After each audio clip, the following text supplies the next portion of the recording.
Welcome. The topic we are discussing now is right ventricle failure versus left ventricle failure. It's one of the very important topic in the entire cardiology. This majority of the things are dependent on this. And if you will be with me for next half an hour, these things will be there for your lifetime. You are never going to forget it. It's very easy concept और पूरा cardiology हम इसके आसपास घुमाएंगे. It's going to be very interesting. See here. First, let's talk about right ventricle failure. What is right ventricle failure? See, right ventricle का काम होता है is to pump the blood in the pulmonary artery. So here is the right ventricle and that is supposed to pump the blood in the pulmonary artery. Now by chance, let's say the right ventricle is not contracting nicely. Right ventricle अच्छे से contract नहीं कर रहा. अगर right ventricle अच्छे से contract नहीं कर रहा means the patient is having right ventricle failure. If the right ventricle is not contracting nicely, the blood which is supposed to come in the pulmonary artery will be relatively less. So I am writing the sign of minus. That less blood is coming in the pulmonary artery. Now, because the right ventricle is not contracting nicely, so the blood will start accumulating in the right ventricle. Then it's like a traffic jam. Right ventricle में traffic jam लग गया, blood इकट्ठा होने लग गया, फिर blood कहाँ पे इकट्ठा होगा? Right atria में. And then we know that in the right atria from where the blood is coming, in the right atria the blood is coming from the superior vena cava and the inferior vena cava. So now what is going to happen is the blood will start accumulating in these vena cavas. क्योंकि आगे जाने की जगह ही नहीं है. अब superior vena cava में blood इकट्ठा हुआ, सुपीरियर वेना केवा में कहां से ब्लड आ रहा है? नेक वेन से आ रहा है, द जुगुलर वेन से आ रहा है. तो धीरे धीरे ब्लड इकट्ठा होने लग जाएगा जुगुलर वेन्स के अंदर. And because of that there is going to be increase in the jugular venous pressure. Jugular venous pressure जो है वो बढ़ने लग जाएगा, means there is going to be raised JVP.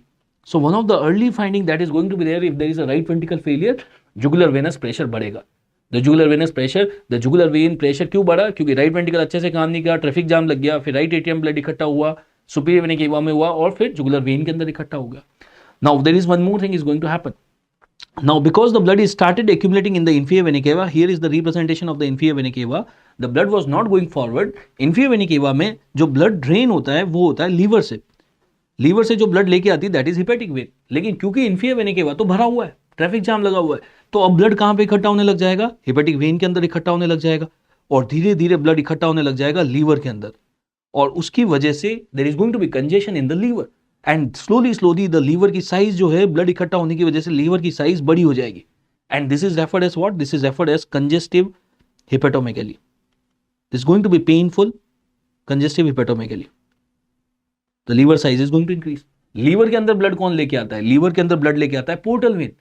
अब क्योंकि लीवर तो पहले से भरा हुआ है तो पोर्टल वेन कैसे ब्लड लेके जाएगा? तो portal vein will be unable to drain the blood और ये ब्लड अब इकट्ठा होने लग जाएगा पोर्टल वेन के अंदर. अब क्योंकि पोर्टल वेन के अंदर ब्लड इकट्ठा होने लग गया तो वहां से ब्लड ऊज आउट करेगा. Blood means plasma will Uz out and that fluid that is going to ooze out from the portal vein that is going to accumulate in the abdomen. Abdomen के अंदर इकट्ठा हो जाएगा, means the patient is going to develop ascites. और ये traffic jam की story आगे तक चलती रहेगी. Now what is going to happen is the inferior vena cava was full. Inferior vena cava के अंदर और कौन ब्लड लेके आता है? लोअर लिम्ब से. The veins, the femoral veins, they are draining the blood. But what is happening? यहां तो ट्रैफिक जाम लगा हुआ था. So now the blood will start accumulating in the veins of the lower limb and because of that there is going to be oedema. There is going to be pitting oedema in the lower limbs. There is going to be pitting pedal edema. So far we have discussed 4 findings of right ventricle failure. Let's understand.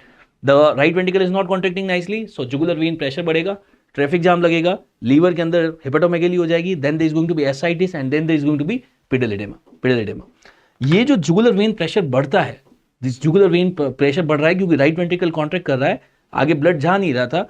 This is going to be a pulsatile increase in the jugular vein pressure. Now, right ventricle क्योंकि अच्छे से काम नहीं कर रहा था तो pulmonary artery के अंदर जो ब्लड जा रहा था वो रिलेटिवली कम जा रहा था. मतलब लंग्स के अंदर ब्लड कम पहुंचेगा. अगर लंग्स के अंदर कम ब्लड पहुंचेगा उसको हम बोलेंगे pulmonary oligaemia. Oligaemia, olig means less, aemia means blood, less blood reached in the lungs, pulmonary oligaemia. अगर लेस ब्लड लंग्स में आएगा तो लेस ब्लड पल्मोनरी वेन में आएगा और यही लेस ब्लड पहुंचेगा लेफ्ट एट्रिया में. लेफ्ट एट्रिया के प्रेशर का टेक्निकल नाम होता है PCWP. So what is going to happen with the PCWP? The PCWP is going to be less. There is going to be decrease in the PCWP. PCWP means the pressure of the left atria. So there are 5 cardinal features of right ventricle failure: raise JVP, hepatomegaly, ascites, pedal oedema and decrease in the PCWP. यहां पे एक और चीज देखने वाली है, वो ये है कि for example let's say a patient comes to you and he is having all these features. आपको लग रहा है उसको राइट वेंट्रिकल फेलियर है, आपने क्या किया, उसके लीवर पे जोर से प्रेस किया, जैसे ही आप जोर से प्रेस करेंगे लीवर स्क्वीज होगा और वो ब्लड बाहर निकलेगा। अब यहां से जो ब्लड निकलेगा वो इन्फीरियर वेना केवा में आएगा, राइट एट्रिया में तो जाने की जगह ही नहीं है, वो ब्लड कहां पहुंच जाएगा, वो पहुंच जाएगा जुगुलर वेन में, और जुगुलर वेन का प्रेशर और बढ़ जाएगा। इसको हम बोलते हैं hepato jugular reflex. You press on the liver and the JVP is going to further increase. So in a patient of right ventricle failure, hepatojugular reflex will be positive. Hepatojugular reflex positive होगा। One more thing, see the problem is in the heart और ultimately liver भी सफर कर रहा है। Heart में problem है, blood इकट्ठा हो रहा है लीवर में, लीवर की हिपेटोसाइट खराब हो रही है। अगर लीवर खराब होता है दैट इज सीरोसिस, और क्योंकि हार्ट की प्रॉब्लम की वजह से लीवर खराब हुआ है तो इसको हम बोल देते हैं cardiac cirrhosis. So this congestive hepatomegaly is also referred as cardiac cirrhosis. The patient has developed cardiac cirrhosis, right? So these are the points to be remembered when it comes to right ventricle failure. इसके अंदर overall, now I want to ask you a technical question that what will be the cardiac output in right ventricle failure? See, cardiac output का मतलब है the blood which is coming out from the heart is called as the cardiac output, particularly from left ventricle. We are talking in the context of left ventricle. आप देखिए, क्योंकि right ventricle अच्छे से काम नहीं कर रहा था तो ओवरऑल जो ब्लड लेफ्ट एट्रिया में पहुंचा वो कम पहुंचा। अगर लेफ्ट एट्रिया में ही ब्लड कम पहुंचेगा, आप यहां पे देखिए लेफ्ट एट्रिया में ब्लड कम पहुंचेगा तो लेफ्ट वेंट्रिकल में भी कम आएगा, और लेफ्ट वेंट्रिकल में कम आएगा तो एओर्टा में कम जाएगा, तो कार्डियक आउटपुट तो कम हो गया। तो राइट वेंट्रिकल फेलियर में the cardiac output in right ventricle failure is going to decrease. Cardiac output is going to decrease. So it's a type of low output failure. It's type of low output failure. आपने term सुना होगा cor pulmonale. What is cor pulmonale? Let's understand like this. For example, हमें पता है कि right ventricle जो होता है it is pumping the blood in the pulmonary artery and that is taking the blood to the lungs. मान लीजिए chronic smoker है और उसके जो लंग्स हैं वो खराब हो गए, लंग्स जो हैं वो स्टिफ हो गए। The patient is having chronic pulmonary disease, what ever is the name of the disease, chronic pulmonary disease है, उसकी वजह से लंग्स उसके स्टिफ हो गए। अगर लंग्स स्टिफ हो जाएंगे तो वो ब्लड को एक्सेप्ट ही नहीं करेंगे। सो उसकी वजह से क्या होगा, राइट वेंट्रिकल को बहुत काम करना पड़ेगा तब जाके ब्लड आगे पहुंचेगा। Right ventricle has to work very hard, there is going to be strain on the right ventricle, क्योंकि राइट वेंट्रिकल तो एक मसल है, अगर कोई भी मसल ज्यादा काम करती है तो धीरे धीरे उसकी हाइपरट्रॉफी हो जाती है। So what is going to happen over a period, ये राइट वेंट्रिकल इतना काम करेगा तो राइट वेंट्रिकल की हाइपरट्रॉफी हो जाएगी। So there is going to be right ventricle hypertrophy and ultimately the right ventricle की जब हाइपरट्रॉफी होगी धीरे धीरे राइट वेंट्रिकल, एक दिन ऐसा आएगा राइट वेंट्रिकल बोलेगा मैं अब ब्लड पंप नहीं कर सकता, लंग्स तो ब्लड एक्सेप्ट ही नहीं कर रहा। तो राइट वेंट्रिकल ने बहुत काम किया, थोड़े दिन तक तो भेजा, फिर राइट वेंट्रिकल ने कहा ये मेरे बस का नहीं है, मैं नहीं भेज पाऊंगा। So ultimately right ventricle failure will happen. So if you see a chronic pulmonary pathology is leading to cardiac failure, pulmonary pathology की वजह से राइट वेंट्रिकल फेलियर हो गया, इसको हमने बोल दिया core पल्मोनिल, referred as core pulmonale. Pulmonary pathology leading to cardiac failure is called as core pulmonale. आप बताइए core pulmonale is a high output failure और low output failure? core pulmonale में कौन सा failure हो रहा है? right ventricle failure हो रहा है। right ventricle failure होगा तो ultimately left ventricle में कम ब्लड जाएगा, so it is a kind of low output failure. It is a kind of low cardiac output failure. core pulmonale, low cardiac output failure, right? So this is all about the right ventricle failure, very straightforward. Now coming to left ventricle failure, the same story, the traffic jam वाला concept लगाएंगे, लेकिन इस बार लगाएंगे हम left ventricle की side में। देखिए left ventricle का काम होता है ब्लड को पंप करना एओर्टा के अंदर। लेफ्ट वेंट्रिकल जो ब्लड पंप करता है वो होता है oxygenated blood, means the left ventricle is pumping the oxygenated haemoglobin in the aorta. अब मान लीजिए किसी का लेफ्ट वेंट्रिकल खराब हो गया, लेफ्ट वेंट्रिकल अच्छे से कॉन्ट्रैक्ट नहीं कर रहा। अगर लेफ्ट वेंट्रिकल अच्छे से कॉन्ट्रैक्ट नहीं करेगा तो ऑक्सीजनेटेड हीमोग्लोबिन की जो सप्लाई है वो कम हो जाएगी, there is going to decrease in the supply of oxygenated haemoglobin. Now if the oxygenated haemoglobin supply will be less, the patient will develop fatigue, the patient will develop shortness of breath, oxygen की supply कम हो गई। अब क्योंकि blood आगे नहीं जा रहा था लेफ्ट वेंट्रिकल से तो धीरे धीरे ब्लड इकट्ठा होने लग गया लेफ्ट वेंट्रिकल में। अगर लेफ्ट वेंट्रिकल में इकट्ठा होगा, now it's kind of a traffic jam. अब लेफ्ट वेंट्रिकल में इकट्ठा हुआ तो धीरे धीरे इकट्ठा हो जाएगा लेफ्ट एट्रिया में। If the blood accumulates in the left atria, the pressure of the left atria is called as PCWP, technical नाम of the left atrial pressure, pulmonary capillary wedge pressure. तो पीसीडब्ल्यूपी क्या हो गया, बढ़ गया। अब धीरे धीरे ट्रैफिक जाम और पीछे की तरफ लगता रहेगा। सो now the blood will start accumulating in the pulmonary vein, क्योंकि आगे जा ही नहीं रहा है ब्लड, सो पल्मोनरी वेन में इकट्ठा होगा। and then the blood will start accumulating in the lungs. Lungs में सबसे ज्यादा blood supply कहाँ पे होती है? Base of the lungs में. So what is going to happen? The blood will start accumulating in the base of the lungs mainly, starting में. That is excessive blood that is in the lungs, that is called as pulmonary plethora. अगर मैं यहाँ के किसी diagram को zoom करके आपको दिखाता हूँ, इस एरिया के lower part of the lungs को, बेस ऑफ द लंग्स को, here is the alveoli and the capillaries. आप देखिए कैपिलरीज के अंदर बहुत सारा ब्लड जो है, एक्सेसिव ब्लड इकट्ठा हो रहा है, एंड बिकॉज एक्सेसिव ब्लड इकट्ठा हो रहा है, so slowly the fluid will ooze out and this fluid will accumulate in and around the alveoli. Means the patient has developed the pulmonary oedema. क्योंकि problem जो थी वो हार्ट से चालू हुई है, प्रॉब्लम लेफ्ट वेंट्रिकल फेलियर की थी और अल्टीमेटली लंग्स के अंदर इडेमा हो रहा है. This is referred as cardiogenic pulmonary oedema, called as cardiogenic pulmonary इडेमा.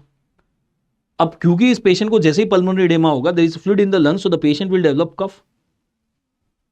जब ये पेशेंट कफ करेगा, sometime the patient is going to cough very vigorously, और ऐसा हो सकता है ये जो कैपिलरीज के अंदर इतना ब्लड भरा हुआ था, ये कैपिलरीज थोड़े बहुत फट जाए, और उसकी वजह से now this fluid will become pinkish or reddish color. और जब वो पेशेंट बहुत खांसेगा, this pinkish reddish color of fluid can come out. So the pink, the patient is going to have cough, and sometimes it is going to have pink frothy color sputum will be coming out. Pink frothy color का sputum बाहर आएगा. So the patient will have cough with pink frothy sputum.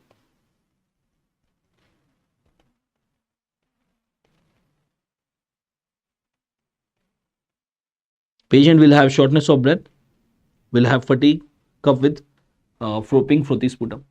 ये patient आपके पास में आया और आपको लग रहा था इसको लेफ्ट वेंट्रिकल फेलियर है. How we can identify that? You will do the auscultation. अगर आप इसके लंग्स का ऑस्कल्टेशन करोगे, what is going to happen is, because lungs के अंदर इडेमा हो रखा है, फ्लूइड इकट्ठा हुआ है, there are two main pathological sounds that you should know when it comes to the auscultation of lungs. One is called as crepitation, another is called as wheezing. देखिए, आप जब चाइल्डहुड में कभी मान लीजिए जूस कॉर्नर पे गए थे, वहां पे आपको एक स्ट्रो दिया था, ग्लास दिया था जूस का, we were suppose to suck the juice, but sometimes what we were doing was, instead of taking the juice inside, कभी कभी हम we were blowing the air. अगर मैं इसके अंदर एयर ब्लो करूंगा, then what is going to happen is this air will go and that is going to meet with the fluid which is there in the glass, and that is going to create the turbulence, that is going, this air is going to create the turbulence in the fluid. और वो जो आवाज आती थी ना, गुड़ गुड़ गुड़ गुड़ गुड़ गुड़, the same is the concept of crepitation. जब भी एयर और फ्लूइड मीट करता है तो वो गुड़गुड़ की जो आवाज आती है उसको हम बोलते हैं crepitation. So now what is going to happen, see here, इस पेशेंट के लंग्स के अंदर पानी भर गया, there is a pulmonary oedema. So what is going to happen, when is going to breathe in the air, जब air अंदर जाएगा, it is going to create the turbulence in the fluid, and that sound will be audible on the auscultation, and that is called as crepitation. कहां पे सुनाई देगा, apex में या base में? मेनली बेस में, क्योंकि मेनली स्टार्ट यहीं पे प्रॉब्लम हुई है. So the on the auscultation the patient will have bilateral basal crepitation. Bilateral basal crepitation. When you will auscultate the heart of this patient, normally हमें heart के auscultation में S1 और S2 सुनाई देता है, इसके ऑस्कल्टेशन में हमें S3 भी सुनाई देगा, S3 सुनाई देगा. नॉर्मली तो हमें S1 S2 सुनाई देता है. So when you auscultate the heart, you have heard like this, ढक ढक ढक ढक ढक ढक. इसके अंदर तीन आवाज आएगी, ढक ढक ढक ढक ढक ढक ढक ढक ढक. ऐसा लग रहा है कोई घोड़ा दौड़ रहा है. And horse in the Latin is called as gallop. So this is called as S3 gallop rhythm. Called as S3 gallop rhythm. जब आप इस पेशेंट की पल्स चेक करोगे, सी नॉर्मली जब हम पल्स चेक करते हैं, every time you feel equal pulsation. जैसे इधर लेफ्ट वेंट्रिकल कॉन्ट्रैक्ट होता है, हमें यहाँ पे पल्स फील हो जाती है. लेकिन इस पेशेंट में क्या होगा, जब आप पल्स फील करोगे ना, तो ऐसा होगा कि एक बार तो आपको अच्छी पल्स फील हुई, फिर दूसरी बार बहुत कम फील हुई, फिर बहुत अच्छी फील हुई, फिर कम फील हुई. एक अल्टरनेटिंग पैटर्न आएगा. That is called as pulsus alternance. That is called as pulsus alternance. Pulsus alternance. There is one more thing that is going to happen. See, this patient was having shortness of breath, difficulty in breathing. That is called as the dyspnea. That is called as dyspnea. अब ये जो dyspnea हुआ left ventricle failure में, इसकी दो stages होती है. There are two stages of dyspnea. Initially इस पेशेंट को जो dyspnea होता है उसको हम बोलते हैं PND. PND stands for paroxysmal nocturnal dyspnea. यहाँ पे नीचे फुल फॉर्म लिखा हुआ है, PND stands for paroxysmal nocturnal dyspnoea. और ये PND जब और एडवांस स्टेज में पहुंचेगा तो इस पेशेंट को हो जाएगा ऑर्थोपनिया. मैं भी आपको दोनों चीज समझा दूंगा क्या होता है PND और ऑर्थोपनिया. अभी के लिए आप ये समझिए, difficulty in breathing is called as dyspnoea. There are two stages, PND जो इनिशियल स्टेज में होगा और आगे चल के क्या होगा, ऑर्थोपनिया होगा। अब हम ये देखते हैं पीएनडी क्या होता है और ऑर्थोपनिया क्या होता है। First let's come to the PND, paroxysmal nocturnal dyspnoea. अब देखिए इस नाम से हमें क्या क्या समझ में आ रहा है। अभी तक नाम में ये समझ में आया डिस्निया मतलब डिफिकल्टी इन ब्रीथिंग, और नॉक्टर्नल का मतलब है रात को होगा। तो इस पेशेंट को रात को डिफिकल्टी होता है ब्रीथिंग में, कैसे होगा? For example, there was a 60-year-old male, he was living in a village and he was a chronic bidi smoker. Now what happened was, we know, and he was also having uncontrolled hypertension. मैंने आपको hypertension के video में बताया था, जिसको hypertension होता है उसको लेफ्ट वेंट्रिकल की हाइपरट्रॉफी हो जाती है और धीरे धीरे उसका लेफ्ट वेंट्रिकल रिलेटिवली वीक हो जाता है. सो ये जो 60-year-old मेल था, इसका भी लेफ्ट वेंट्रिकल थोड़ा सा वीक था. नाउ से for example, just for the simplicity, मान लीजिए here is the representation of the left ventricle of this patient, और इसकी बॉडी में जो टोटल ब्लड था वो था 5 litre. Now what happens was, when he was in the standing position, मान लीजिए ये सुबह उठा और इसके फार्म पे ये काम करने चला गया. Now he was having total 5 litre of blood. क्योंकि ये majority of the time standing position में था, उसकी वजह से थोड़ा बहुत ब्लड जो था लोअर लिम्स की वेन्स के अंदर इकट्ठा हो गया था, से फॉर एग्जांपल 1 लीटर, और बाकी का जो 4 लीटर ब्लड था that was getting pumped by the left ventricle. So right now the left ventricle of this patient was pumping 4 litre of blood. Now what happened was कि अब से for example around 9 PM the patient has went into supine position. अब ये सोने चला गया. जब ये सोने चला गया, सुपाइन पोजीशन में चला गया, now what is going to happen, अब तो ग्रेविटी का इफेक्ट बराबर हो गया, तो ये जो लोअर लिम्ब के अंदर जो ब्लड था ये वापस सर्कुलेशन में आने लग जाएगा. Earlier the left ventricle was just pumping 4 litre. अब धीरे धीरे इसका वॉल्यूम बढ़ेगा, धीरे धीरे 4.1 लीटर, 4.2 लीटर, 4.5 लीटर होने लग जाएगा. अब क्योंकि देखो आपका और मेरा लेफ्ट वेंट्रिकल तो स्ट्रांग है, हमें प्रॉब्लम नहीं है, लेकिन इस पेशेंट का लेफ्ट वेंट्रिकल वीक था. जैसे जैसे वॉल्यूम बढ़ेगा बढ़ेगा बढ़ेगा, एक पॉइंट के बाद में लेफ्ट वेंट्रिकल बोलेगा यार अब मैं और पंप नहीं कर सकता this extra volume. So what is going to happen is, after going into supine position after around 2.5 hour, say for example अगर ये 9 PM पे सोने गया, 9 PM पे ये सोने गया, तो अराउंड 11:30 PM के आसपास what is going to happen is the blood volume will increase so much, left ventricle कहेगा यार इतना वॉल्यूम मैं पंप नहीं कर सकता. तो ब्लड कहाँ इकट्ठा होने लगा, लेफ्ट वेंट्रिकल में, फिर लेफ्ट एट्रियम में, और अल्टीमेटली लंग्स में, और पेशेंट को सांस लेने में दिक्कत होने लग जाएगी. The patient will develop dyspnoea. The patient will develop dyspnoea. So you can see that the patient has developed the dyspnoea during the night time. So it's nocturnal dyspnoea. तो हमें ये तो समझ में आ गया यार कि जिसका लेफ्ट वेंट्रिकल वीक होता है उसको रात को डिस्निया हो सकता है जब वो सुपाइन पोजीशन में जाएगा. इसका नाम ये पैरोक्सिस्मल क्यों रखा? पैरोक्सिस्मल का मतलब तो होता है उल्टा. उल्टा कैसे हो गया, रिवर्स कैसे हुआ? See, right now you and me we are in the sitting position.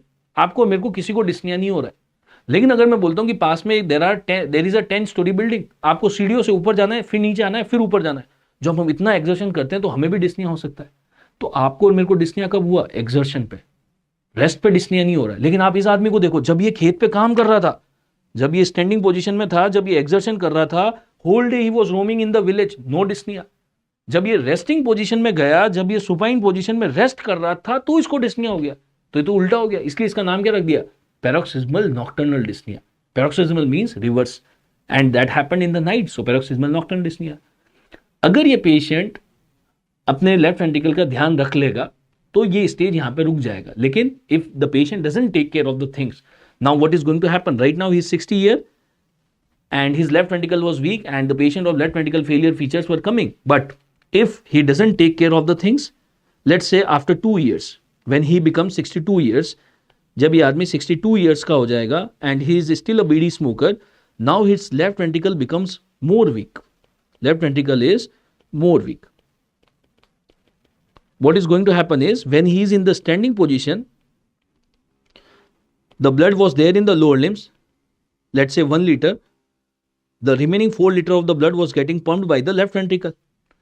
तो लेफ्ट वेंट्रिकल 4 लीटर तो पंप कर रहा था, लेकिन अब इसको पेशेंट को ये प्रॉब्लम हो रही है कि जैसे ही ये सुपाइन पोजीशन में जाता है, the moment the patient is going into supine position, as soon as the patient goes into supine position, तो धीरे धीरे थोड़ा थोड़ा ब्लड आने लग जाता है लोअर लिम्ब से सर्कुलेशन के अंदर, और लेफ्ट वेंट्रिकल के ऊपर स्ट्रेन बढ़ जाता है.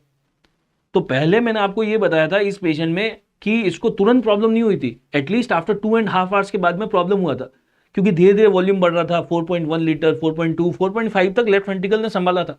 लेकिन अब इसका लेफ्ट वेंट्रिकल इतना वीक हो गया है कि थोड़ा सा वॉल्यूम बढ़ता है, लेफ्ट वेंट्रिकल बोलता है मैं नहीं कर सकता काम. और लेफ्ट वेंट्रिकल में ब्लड इकट्ठा होगा, फिर लेफ्ट एट्रिया में, फिर लंग्स के अंदर, फिर pulmonary oedema, and the patient will have dyspnoea. So now the patient, as soon as the patient is going into supine position, the patient is developing dyspnea, and that is called as orthopnea. That is called as orthopnea. So what we have discussed, that in a patient of left ventricle failure, difficulty in breathing तो होगा. शुरू में तो PND होगा. PND का मतलब है difficulty in breathing after going to the bed around 2 to 2.5 hours. And later on अगर ध्यान नहीं रखा तो पेशेंट को ऑर्थोपनिया हो जाएगा. ऑर्थोपनिया मतलब कि जैसे ही वो लेटेगा उसको सांस लेने में दिक्कत होगी. So that is the features of the left ventricle failure. So let's summarize what we have discussed in the left ventricle failure so far. Left ventricle failure में the left ventricle is not contracting nicely. The left ventricle is not contracting nicely, so the blood accumulates in the left atria, that is PCWP, और फिर blood इकट्ठा होगा pulmonary vein में धीरे धीरे, and the blood will accumulate in the lungs, and ultimately the patient will develop the pulmonary edema, and the patient will develop the symptoms of pulmonary edema, the pink frothy sputum, the patient will have cough, dyspnea होगा. If you auscultate, you will have crepitation in the lungs. In the heart, you will have the S3 gallop rhythm. These are the features of left ventricle failure. अब ये जो terms मैंने आपको बताई, PND and orthopnoea, इसको confuse नहीं करना एक और टर्म से, that is called as platypnoea. Platypnoea बिल्कुल अलग चीज है. What is platypnoea? Let's say this female, what happened was, जब ये सुपाइन पोजीशन में थी, when she was lying down, there was no dyspnoea. इसको कोई प्रॉब्लम नहीं थी.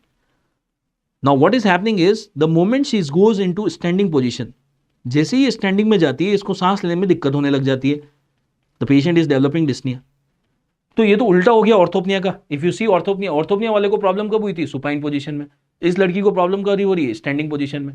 सो अगर ऐसा होता है कि जैसे ही स्टैंडिंग में जा रहा है पेशेंट को डिस्निया हो रहा है, इसको बोलते हैं प्लेटिपनिया. इसका लेफ्ट वेंट्रिकल फेलियर से कोई लेना देना नहीं है. प्लेटिपनिया किस में देखने को मिलता है? Platypnoea can be seen in left atrial myxoma. If there is a tumor in the left atria, platypnea can also be seen in hepatopulmonary syndrome. Can be seen in hepatopulmonary syndrome, right?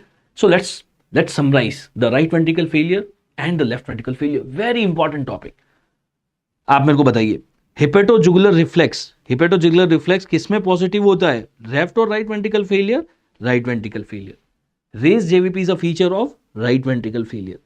Increased PCWP is a feature of left ventricle failure. PCWP means the pressure of left atria. Pulsus alternans is a feature of left ventricle failure. Hepatomegaly, ascites is a feature of right ventricle failure. PND, orthopnea is a feature of left ventricle failure. Platypnea, the female, just now I have shown you. Platypnea, it is seen in atrial myxoma, hepatopulmonary syndrome. Hepatopulmonary syndrome, right? So this is all about the left ventricle failure and right ventricle failure. Very important topic. Thank you.